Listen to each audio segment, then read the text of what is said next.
As consumers, we often struggle to know who to buy from because we don't know who to trust.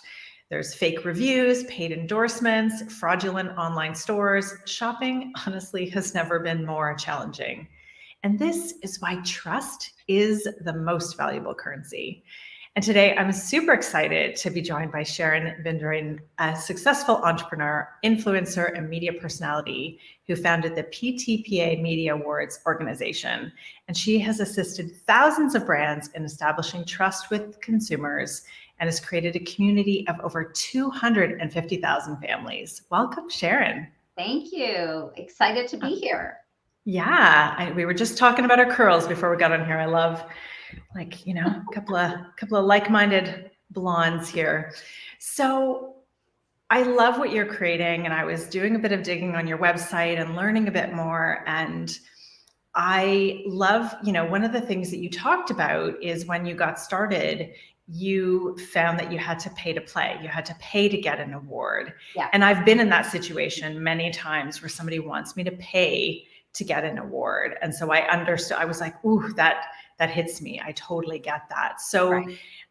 That was the catalyst really that got you started in your entrepreneurial journey.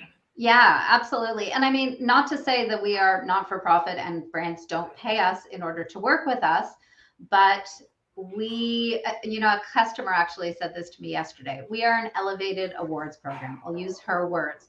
The fact that we do consumer research, we get valuable market research on their products back to them is what helps us stand out. So, I feel like everybody these days has an awards program. I mean, I seem to win like 7 to 10 awards on a weekly basis. So pretty impressive. And all I have to do is pay like $4,000 and there you go. For a full page ad to advertise your award, right? And buy the little crystal whatever that they'll mail to you. That is exactly it. So it seems like we're on the same awards program kind of schedule. We are. Yeah. So there are so many awards programs and big ones out there. And I think what has made us unique, what has helped us get 250,000 members in our community who follow us and turn to us for product recommendations is the fact that they are judge and jury. We don't have an editorial team that's making a decision. We don't do it based on who is spending more money with us or advertising with us. It is, we're going to put product in hands of real families who are the target demographic for a particular product.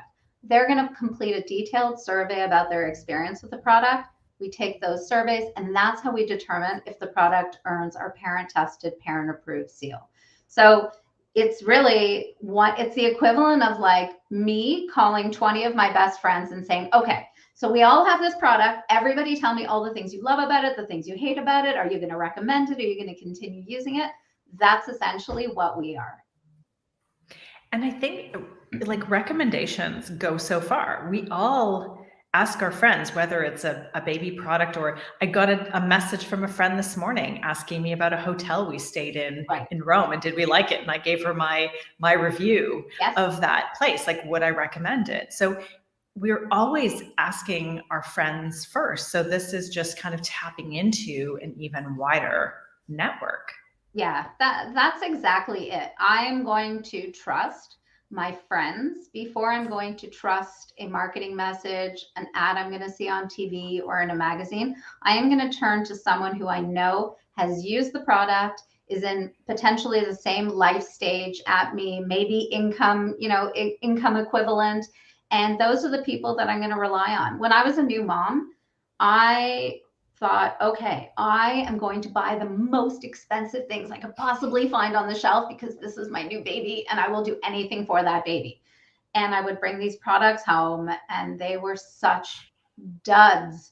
And I would call my friends and say, okay, what's the baby swing you're using? What's the, whatever it was. And their recommendations were inevitably the best recommendations. So while I couldn't take them all shopping with me, the next best thing was creating this seal of approval that's kind of like a seal that sits on a product that screams, pick me, because all of your friends loved me and you will too. And I'm trustworthy and I'm credible. And I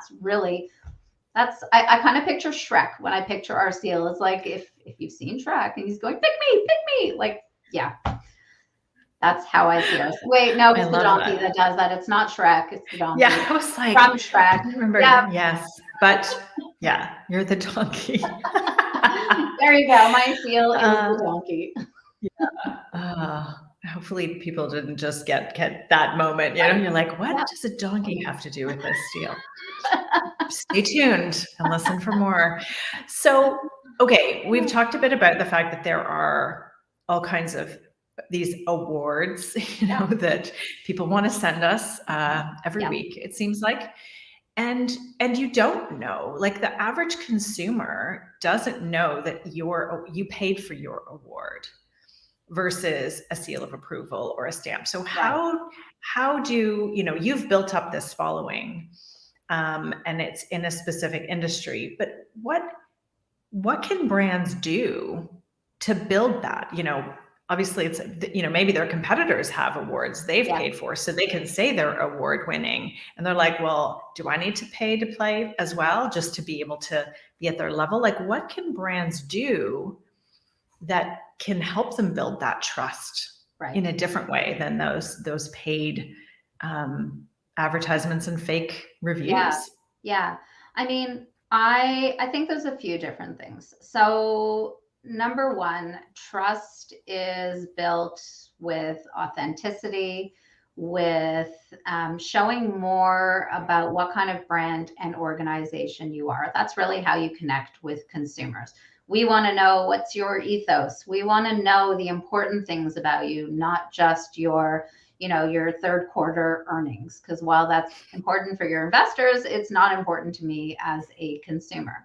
So when I walk into a store and I am choosing, a shampoo, when it has all of these different awards, as a consumer, what I always recommend to people, I don't say you have to trust parent tested, parent approved.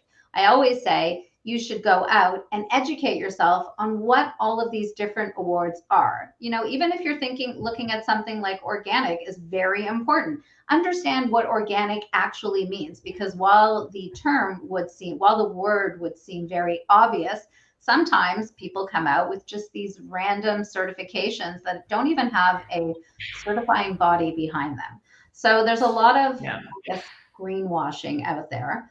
As a brand, I think it's really important to look at your reputation. I think it's really important not to spend all of your marketing dollars on e-reviews that show they are all endorsed. Because, as a consumer, I was looking for something on Sephora the other day, and they have a great feature where I can filter by reviews that are part of a sweepstakes or something like that. And when I filter the ones that are not participating in any sort of sweepstakes, there's like 4 reviews left out of like 4,000.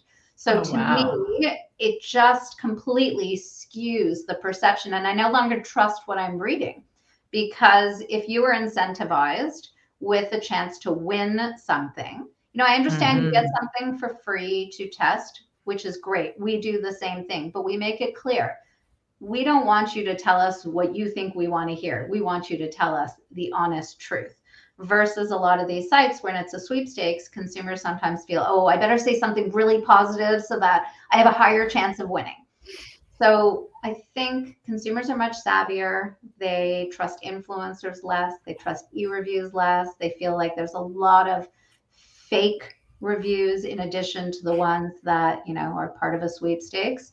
So as a brand, I think brands are really challenging how they're spending their marketing dollars these days and trying to build things that are a little bit more organic.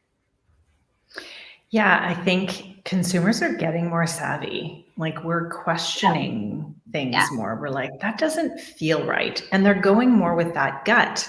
And that's what I always tell people. Like, if we're only doing this, like, facts and figures, you're creating a cerebral connection, right? That doesn't build trust. Right. The trust comes from that heart-to-heart connection you build with people. Yes. And they've got to know you. They've got to feel like you're on their side, like you are trustworthy, like, you'd want to hang out and have a drink together. Like, That's exactly it's and that's why I always say you need to leverage storytelling and really, not create a bland, generic brand that makes it look and sound like you could be anybody. And I was on a website just yesterday and I went onto the about page and it was like that proverbial we, not a photo, not a name, just that we started this. And there's some personal details, but no name, no picture, no nothing. And I'm Yeah. like, I never trust a brand if I can't know a little bit about the person who's running it or who founded it. It always feels like, what are they hiding? And that leaves a very strong feeling for people. Yeah. And when I started this company, my goal was obviously to help consumers make better purchasing decisions, simplify purchases as a consumer, because it's overwhelming. You go into a store, there's 100 choices for everything. But at the same time, it was, how am I going to educate consumers on what is this parent tested, parent approved thing, and why should I trust it? Which is why, I've done hundreds of television shows where the primary goal is, this is the story behind the brand. And this is why it was created, because I am a mom like you, and I faced the same challenges. And as a consumer, I am facing the same challenges on a daily basis as you are. And I know that I am going to trust recommendations, but I'm also going to trust brands that I can connect with. So, obviously, when I'm selling to a brand and explaining to them what the value proposition is of our program, it's, you walk into a store and you're faced with 10 choices. You're looking at a steam mop. The one that says parent tested, parent approved, you don't really have to guess. What does that mean? I'm going to go research it and figure it out because I don't quite understand what that means. It's pretty intuitive, right? Yeah. Versus products that I feel like it's not that they're bad products, but the one that says parent tested, parent approved means that company stands behind their product, was willing to put it into the hands of consumers, knowing that there was a good chance they could lose, and were willing to that they realize, or they believe, sorry, that their product does what it says it's going to do, and it's going to deliver on expectations. And that's what I think helps build that trust. You see that seal, and now you feel, okay, this is a brand I can trust. Maybe I'll learn a little bit more about them, but they were willing to put their product to the test, and that means something as a consumer. Yeah, so it's really about putting the product to the test and letting the consumers. So it's an award of sorts, you're awarding them a seal based on the merit of their product and not just on who's paying you more money. And or a vote. Like vote. Or a vote. It's the popularity contest. Like I just saw Absolutely. I just saw the results from a competing brand, and they put out their list of award winners. And it was funny because it was every single national brand that you had ever heard of. And then in most categories, the top 2 national brands were tied for first. So I was like, okay, so basically they're going to call all these brands, because the big national brands have huge dollars, right? So they know they have a higher likelihood of these brands licensing their seal. Whereas we kind of do this very differently. The brands are coming to us. We're not coming to them and saying, you won, we tested you without you knowing, or we did a consumer vote and now we're giving you this award and you're going to pay X. They're coming to us saying, I think I have a really great product. I really want to get it in front of your consumer audience, and I want to earn your seal. I don't want to just get it because I paid you X dollars. I want to earn it because I want to help further establish trust and credibility with the consumer audience. Yeah, that word credibility, I think that goes a long way. And with the mistrust that's out there, it's easy for brands to lose credibility, and you can lose it like that. Scary. Right? And it is scary, and so I think that's where the authenticity comes through, that even if you make a misstep, it's easier to come back if you've already built an authentic brand and come back from that, versus a brand that is very inauthentic and not trustworthy to begin with. Yeah, absolutely. Absolutely. And I think the fact that we've positioned a bit of personality behind the brand, like, we are moms, we are dads, We are, we're at the same stage of life as our community, and we're all looking for the same thing. We want to save money. We want to buy better products for our families, and we're just looking to make things easier. And I think that's why, our consumer audience has grown over the years, because they feel it's a kinship, right? It's a community, but we're all connected in some way. Yeah. And I think people are always looking for that community feeling. Yeah. So when you talk about this sort of authentic brand and building trust, what are the key, what do you see as the key elements to building that trust with your consumer? Right. So I think, what could people take away and work on building in their businesses? Yeah. So I'm going to revert back to what you said earlier, the storytelling. I think, brands that do a great job telling their story, and I guess I know we usually say this about people, living their authentic selves, but as an organization, it's one thing to say you believe in, saving the planet. But at the same time, you need to show consumers how you are impacting change. How are you making changes in your products, in your organization, in the way your teams work that align with what you are saying is important to you? Because it used to be, back in the day, there was a national brand that people loved, and that was what you were loyal to. Like, there was no way you were going to switch me. If I was addicted to one national brand, I didn't care what you put in front of me. Now there's so many new brands, there's challenger brands, there's private label brands, there's so many different options. You really have to work hard to stand out from your competition. It's no longer enough to be the big well-known national brand. It is, what story are you telling us? What authenticity are we going to see in that storytelling? I think Dove, what they've done is just amazing. Like, if they would stop putting out commercials, though, that make me cry all the time, that would be lovely.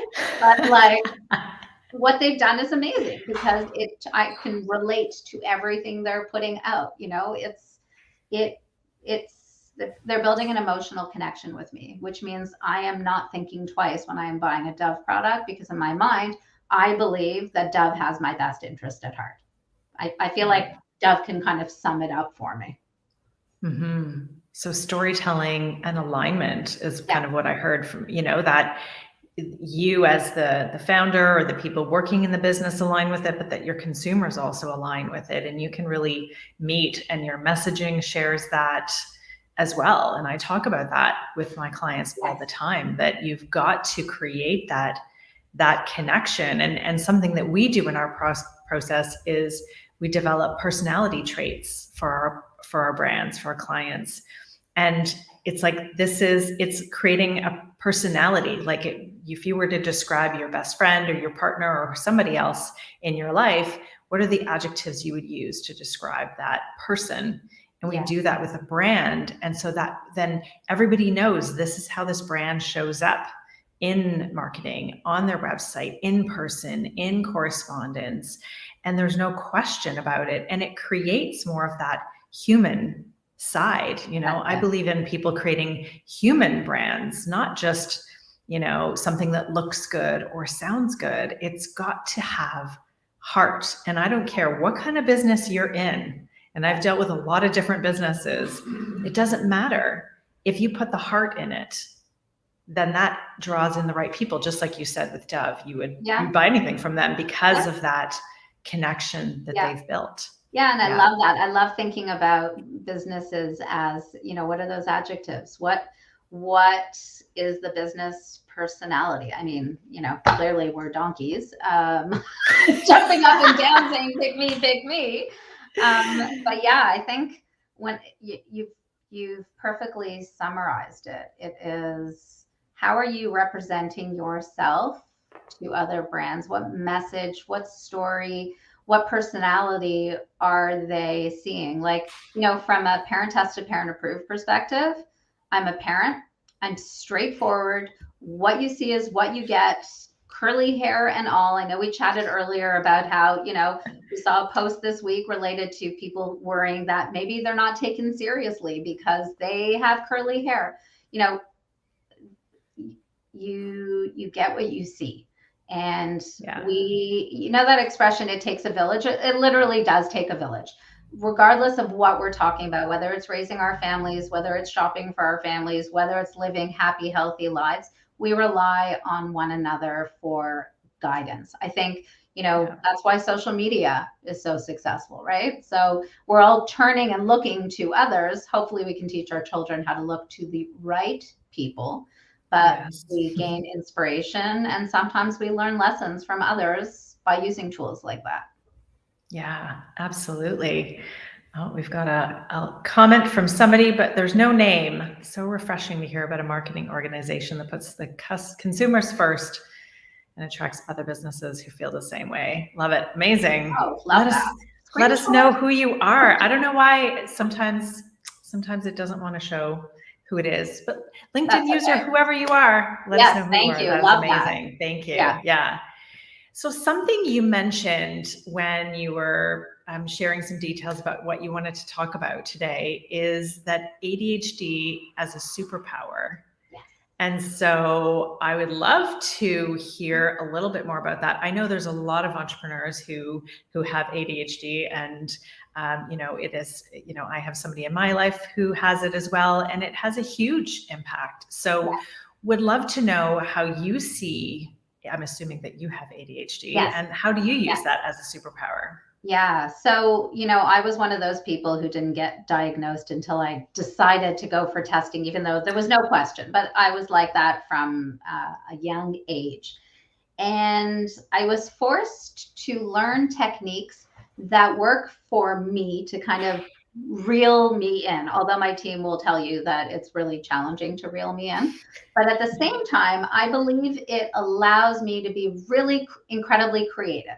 So because I can't necessarily focus on something for an extended period of time, and if I need to, if there's anybody out there listening, headphones with classical music blasting with all notifications off is like, it just puts you in the zone. But I think, I'm always thinking about new creative things, and I'm trying to see what's going to stick. And I feel like maybe it makes me a little bit more adventurous. Maybe it makes me a little bit more creative.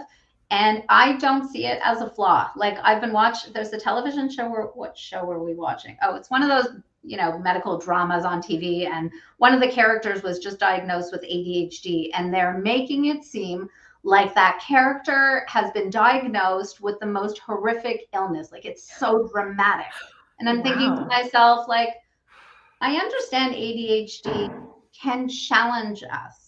There's no doubt in my mind, but it's not something that we can't work with, find solutions for. Thank goodness if people choose the route, there's medications out there. There are so many different ways to leverage ADHD to your advantage that it really can become your superpower. And you don't think of it as, it's all a mindset. In my mind, it is a mindset. I can look at it as a challenge, or I can look at it as an opportunity. And I believe I this is my third entrepreneurial venture. I don't think I would have accomplished that without my ADHD, without the, there's an idea. Ooh, what? There's an idea. I'll throw them at the team, and they'll be like, whoa, maybe you could just like limit one idea a day instead of like 12, and we'll work on what works. But it's not getting too distracted by all the shiny objects, but finding the right shiny objects to focus on. Yeah. I was at an entrepreneurial event once many years ago. Well, I don't know. It was pre-COVID. So I'm like, how long was it in reality? Was it like 3 years, or was it 8 years? I don't know. And what the speaker on the stage said, everybody who here in this room who has a diagnosis of some kind, ADHD, autism, something on the spectrum, bipolar, whatever, raise their hand. And I kid you not, at least 80% of the room put up their hand. Yeah. And I was like, oh, this is where all the entrepreneurs hang out. I was also on a call recently with a group, and it was like, how did you get into entrepreneurship? And like 90% of us got fired from a job. Really? And that, and it was like, okay, so we're, often unemployable because we're so creative, and I don't have that diagnosis, but it doesn't mean that, there's not, who knows, Yeah, right? absolutely. There's all kinds of things that go undiagnosed, but it just goes to show like entrepreneurs, we really do, like, there is a lot of people that do have some kind of diagnosis like ADHD.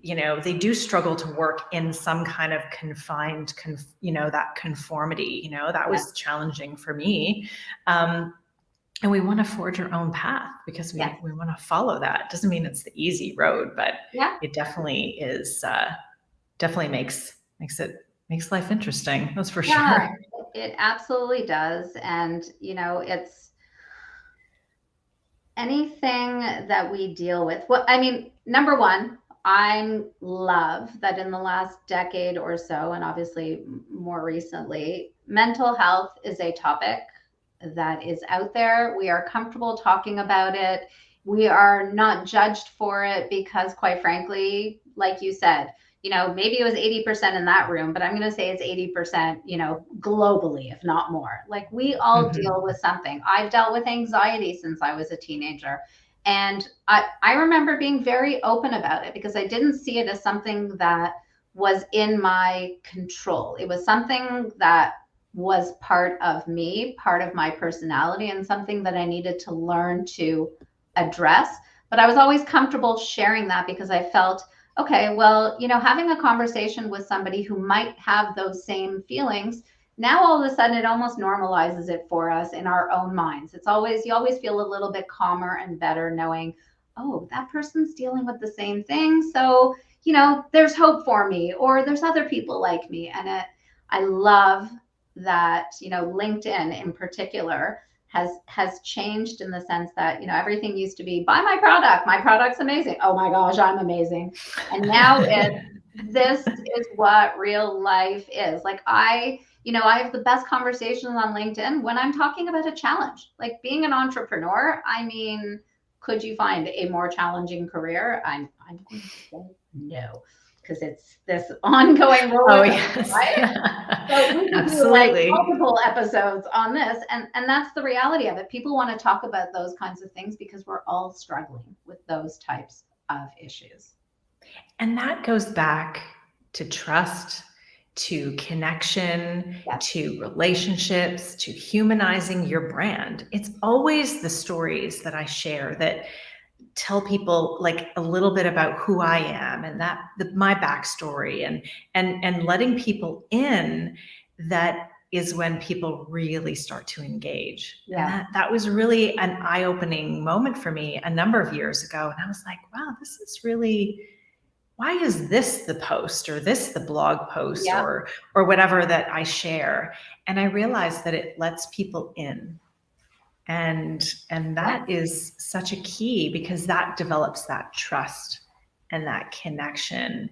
And that is so powerful when you share these things and other people don't feel so alone. How many times, and I think especially as women, we hide things because we don't want people to know all of these things. I remember, years ago, when you find out how many women have a miscarriage, and then you're like, you don't know, but nobody talks about it. And then you say that you did. And it happened to me, and I shared that. And it was like, oh yeah, so did I. And you're like, oh my gosh, but when nobody talks about it. And so when you start to talk about these things in a more public setting, the ups and downs of entrepreneurship, the challenges, it builds a deeper connection with you, with your brand, with the business that you're trying to build. Yeah. And I think people appreciate the honesty. I think people appreciate a connection is what, like you said, like, whether it's a brand or a person, you need to trust them in order to stay with them.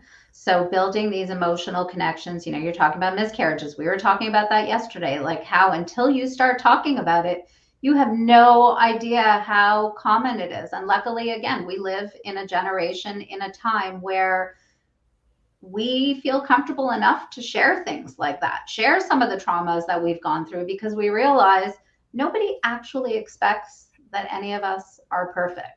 You know, even as a business owner, I think the biggest lesson I've learned this year is that it's okay for me to be vulnerable, and it's okay for my team to know that I am feeling a certain way, because I don't think anybody ever believes that I'm feeling, oh my gosh, this is the best thing ever 100% of the time, right? So it is that's been a huge takeaway. Like, showing vulnerability is okay. And I don't think people look down on you for it. I think they think, oh, this person is a real human. I can connect with them. I understand what they're going through.